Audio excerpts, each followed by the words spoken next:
जो main motive है इस क्वेश्चन का, इसको देखो। सिंपल इंटरेस्ट का जो फॉर्मूला होता है P into R into T upon 100, कभी सोचा है कि ये आया कहाँ से, ये कैसे डिराइव होता है? तो इसी को फॉर्मूला बना दिया गया और यही सिंपल इंटरेस्ट का फॉर्मूला हो गया कि P into R into T upon 100। यदि ये तुम्हें सिस्टम याद है तो फॉर्मूला यदि नहीं भी याद रहेगा तो तुम सिंपल इंटरेस्ट डिराइव कर सकते हो। तो इस क्वेश्चन के पीछे जो मेन मोटिव था वो यही बतलाना था कि ये फार्मूला जो है सो कहाँ से डिराइव होता है। बच्चे जनरली फार्मूला जल्दी से याद कर लेते हैं लेकिन पूछ ही नहीं पाते हैं। एजुकेशन सिस्टम ही ऐसा हो गया है कि क्या कहा जाए, बतलाना ही कोई नहीं चाहता है। कोई स्टूडेंट भी पूछना नहीं चाहता कि सर ये फार्मूला जो है सो ऐसे हुआ, सो कैसे हुआ। ऐसा नहीं है कि सारे बच्चे नहीं जानते हैं, लेकिन परसेंटेज जो है सो काफ़ी कम होता चला गया है। तो मेरा रिक्वेस्ट है कि जब भी कोई फार्मूला आप याद करते हैं तो एक बार उसका जो रीज़न है कि ये फार्मूला कैसे डिराइव हुआ ये ज़रूर जानें, क्योंकि सारा बेसिक फंडा जो है सो उसी के पीछे है। फार्मूला यदि आप याद करते हैं तो आप कुछ क्वेश्चंस बना पाएंगे, लेकिन कंसेप्ट आपका कभी क्लियर नहीं होगा। ये सिंपल इंटरेस्ट का क्वेश्चन है कि calculate simple interest on 5000 rupees for 4 years with interest rate of 6% per year. Simple interest का सिंपलेस्ट क्वेश्चन है, इससे सिंपल नहीं कुछ हो सकता है।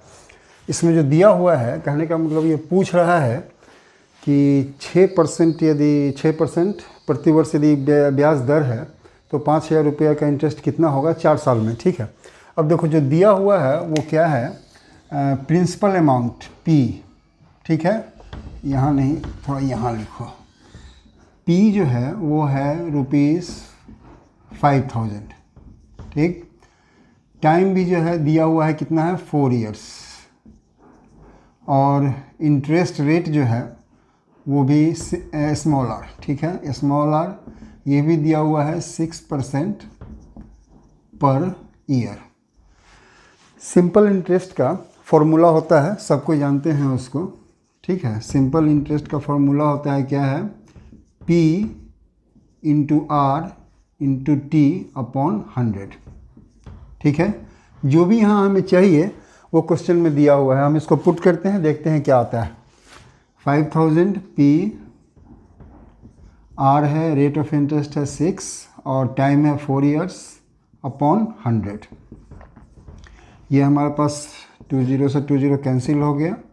ये कितना हो गया 6 इंटू 50, ये हो गया 300 इंटू 4, 1200 रुपीज़ इसका आंसर आया। ठीक है, कैलकुलेट कर लो।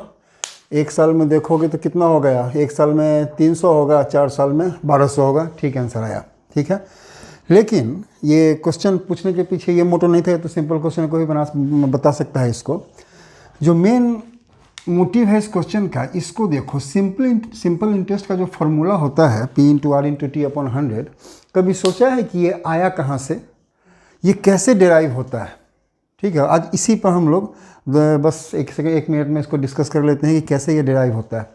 एक सिंपल सा चीज़ है, यूनिटी मेथड में तुम लोगों ने पढ़ा होगा इसको, उससे ये फार्मूला निकलता है। हम लोग प्रैक्टिकल लाइफ में इसका यूज़ करते हैं। देखो, सबसे पहले आर यहाँ पर हमारे पास दिया हुआ है, जो रेट ऑफ इंटरेस्ट है ये है 6% पर ईयर। इसको समझो, ये 6% का मतलब क्या होता है कि 100 रुपये पर 6 रुपये ब्याज हमें हर एक वर्ष लगेंगे। इसको तुम डिटेल में लिख सकते हो, ₹6 पर ₹100 पर ईयर। यही इसका पूरा मतलब होता है। जो रेट ऑफ इंटरेस्ट होता है ना, उसका पूरा मतलब यही होता है। 6% पर ईयर का मतलब हो गया हर एक 100 रुपये पर 6 रुपया हर एक वर्ष, एवरी ईयर। ठीक है, वही लिखा हुआ है ₹6 पर ₹100 पर ईयर। अब इससे हम लोग बिना फॉर्मूला के इसको निकाल के देखते हैं कैसे निकलता है। ये देखो, 100 रुपये पर हमें निकालना है, क्या निकालना है, सिंपल इंटरेस्ट निकालना है, जो 100 के रिस्पेक्ट में हमारे पास दिया हुआ है, और 5000 के रिस्पेक्ट में निकालना है। तो यूनिटी मेथड में एक चीज़ होती है कि जो चीज़ हमें डिराइव करना होता है, निकालना होता है, उसको हम लोग लास्ट में डालते हैं। तो यहाँ देखो क्या है कि 100 रुपये पर 1 साल में कितना इंटरेस्ट लगा, 6 रुपया। ये दिया हुआ है। देखो, ये जो 100 है ना, ये है हमारा P, ये जो 1 है ये है हमारा पास टाइम, और ये जो 6 है ये है R। Okay, fine. 100 रुपये पर 1 साल में 6 रुपये लगते हैं हमारे पास निकालना क्या है, तो 5000 में 4 साल, 5000 पे 4 साल में कितना लगेगा। अब इसको देखो, 100 पे 1 ईयर में 6 लगता है, तो 1 रुपीज़ पर 1 ईयर में ही कितना लगेगा। टाइम वही रह गया, पैसा जो है सो घट गया, तो अब ये से इंटरेस्ट भी घट जाएगा। जब इंटरेस्ट घट जाएगा तो कम करने के लिए हम क्या डिवाइड करते हैं, तो ये हो जाएगा 6/100। एक्चुअली ये ऐसे होता नहीं है, एक और चीज़ बता देते हैं। ये 101 हो गया। अब तुम सोचो कि 100 में ऐसा कौन सा कैलकुलेशन हम लोग कर सकते हैं कि ये 1 आ जाए। सिंपल सी बात है, यदि 100 को 100 से डिवाइड करेंगे तो 1 आ जाएगा। तो यहाँ हमने 100 को 100 से डिवाइड किया, 1 आ गया। तो सेम चीज़ इधर भी करते हैं, 6 को भी हम 100 से डिवाइड कर दिया, इक्वल हो गया ये, ठीक है। अब ये दोनों 1 1 आ गया। अब हम 5000 और 4 ईयर्स को करेंगे। अब देखो इसको, यदि 1 से ये 5000 होता है 1 ईयर में ही कितना होगा, जो भी 1 रुपये का इंटरेस्ट बन रहा है सेम टाइम में 5000 पे अधिक बनेगा। ऑब्वियस अमाउंट बढ़ रहा है तो इंटरेस्ट भी बढ़ेगा। तो ज़्यादा के लिए हम लोग क्या करते हैं, मल्टीप्लाई करते हैं। तो इस 5000 को उधर हम लोग मल्टीप्लाई करेंगे। ये हमारे पास हो गया 6/100 तो है ही, यहाँ ये 5000 मल्टीप्लाई हो गया। ओके, ऐसे भी देखो 1 को 5000 किया है, तो 1 को 5000 से मल्टीप्लाई करेंगे तभी तो 5000 होगा ना। तो इधर मल्टीप्लाई किया, इधर भी मल्टीप्लाई किया। अब ये 5000 आ गया। अब हमें 4 ईयर्स में चाहिए। अब देखो, तो ये 5000 का ही 4 ईयर्स में, 1 साल में जितने इंटरेस्ट बन रहा है 4 ईयर्स में ऑब्वियस से ज़्यादा बनेगा, तो फिर से मल्टीप्लाई करेंगे। तो ये हमारे पास आ गया 6 × 5000 × 4/100। ठीक है, थोड़ा सा इसको अरेंज कर लो। ये 5000 को पहले कर दो, उसके बाद तुम इसको 4 कर दो और 6 कर दो, एक ही बात है, /100। ठीक है, अब इस चीज़ को देखो, ठीक है, और इस चीज़ को देखो, टैली करो दोनों को। दोनों जो है वो एक ही चीज़ है, ठीक है। तो जो निकालने का सिंपल इंटरेस्ट का तरीका होता है ना, वो एक्चुअली जो मेन प्रोसेस है वो यही है। हम लोग इसे, लेकिन बार बार इतना कैलकुलेशन ना करना पड़े, तो हम लोगों ने देखा कि अरे ये तो हम लोग लास्ट में ये जो प्रिंसिपल अमाउंट है उसको, टाइम को और रेट ऑफ इंटरेस्ट को मल्टीप्लाई करके 100 से डिवाइड कर रहे हैं, वही आंसर आता है। तो इसी को फॉर्मूला बना दिया गया, और यही सिंपल इंटरेस्ट का फॉर्मूला हो गया कि P × R × T/100। यदि ये तुम्हें सिस्टम याद है तो फॉर्मूला, यदि नहीं भी याद रहेगा तो तुम सिंपल इंटरेस्ट डिराइव कर सकते हो। तो इस क्वेश्चन के पीछे जो मेन मोटिव था वो यही बतलाना था कि ये फार्मूला जो है सो कहाँ से डिराइव होता है। बच्चे जनरली फार्मूला जल्दी से याद कर लेते हैं, लेकिन पूछ ही नहीं पाते हैं। एजुकेशन सिस्टम ऐसा हो गया है कि क्या कहा जाए, बतलाना ही कोई नहीं चाहता है, कोई स्टूडेंट भी पूछना नहीं चाहता कि सर ये फार्मूला जो है सो ऐसे हुआ, सो कैसे हुआ। ऐसा नहीं है कि सारे बच्चे नहीं जानते हैं, लेकिन परसेंटेज जो है सो काफ़ी कम होता चला गया है। ये चीज़ हो गया। जब इतना चीज़ जान गए हो तो एक चीज़ इसमें और जान लो कि इस फार्मूला से दूसरे चीज़ कैसे ड्राइव होते हैं। सिंपल इंटरेस्ट, ये हमारे पास आ गया P × R × T/100।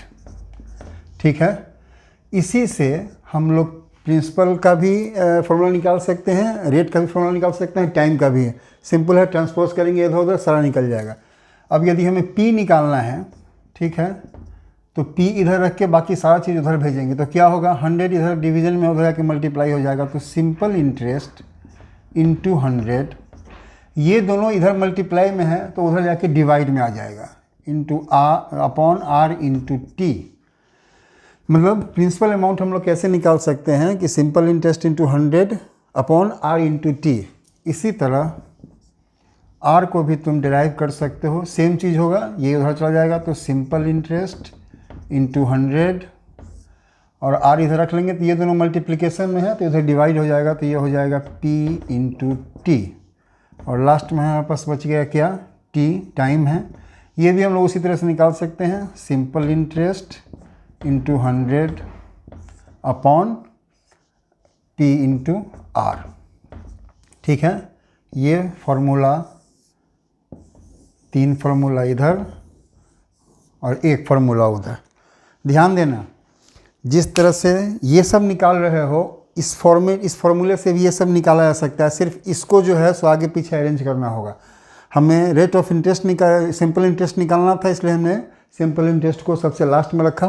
तुम्हें जो भी इसमें से निकालना है, प्रिंसिपल अमाउंट रखना है, तो इसको हम लोग लास्ट में रखेंगे।